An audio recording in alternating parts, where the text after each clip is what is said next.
আপোনালোকে দেখা পাইছে যে এই সমগ্ৰ অঞ্চলটোত হাজাৰ হাজাৰ বিঘা মাটি খুব কম সংখ্যক পৰিয়ালে দখল কৰি বেসিক্যালি এখন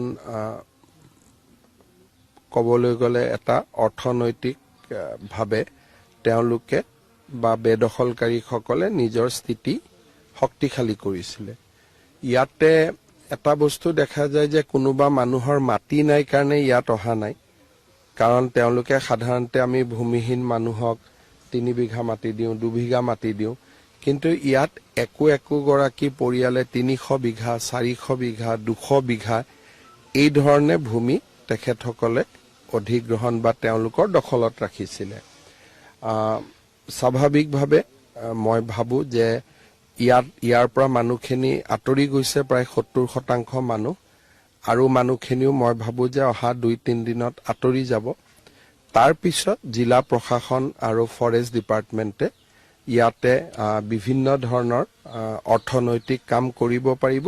নীতি নিয়মৰ ভিতৰত বিভিন্ন ধৰণৰ মূল্যৱান গছ যিখিনিয়ে আমাক বহুতখিনি অৰ্থনৈতিকভাৱে শক্তিশালী কৰিব পাৰিব, সেই ধৰণৰ কাম আমাৰ স্থানীয় ৰাইজসকলে ইয়াত কৰিব পাৰিব, বন বিভাগে কৰিব পাৰিব, আৰু এটা নিয়ম নীতিৰ পৰিসীমাৰ মাজত থাকি কামবিলাক কৰিব পাৰিব।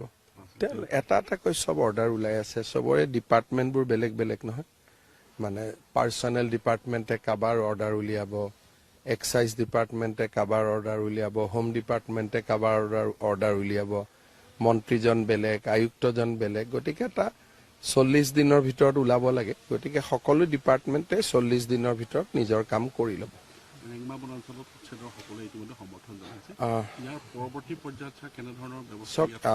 আমাৰ সৰুপথাৰ সমষ্টিত উচ্ছেদ অভিযান হোৱাৰ পিছত গোলাঘাটতো কিছু কাম কৰিবলগীয়া আছে, আৰু এই ধৰণে আমাৰ এখন দীঘলীয়া তালিকা আছে। কিন্তু প্ৰত্যেকটো কাম কৰাৰ আগতে আইন আদালত সকলোখিনি পৰীক্ষা কৰিব লাগে। গতিকে আমাৰ চেষ্টা থাকিব এটাকৈ যাতে আমি কামবোৰ মানে খুব সুচিন্তিতভাৱে আমি কৰি গৈ থাকিব পাৰো। আৱেগিকভাৱে যদি ইয়াতো আহক তাতো আহক বুলি গৈ থাকো, কোনোবা দিনা কোৰ্টে কৈ দিব যে আপোনালোক ক'তো যাব নোৱাৰে।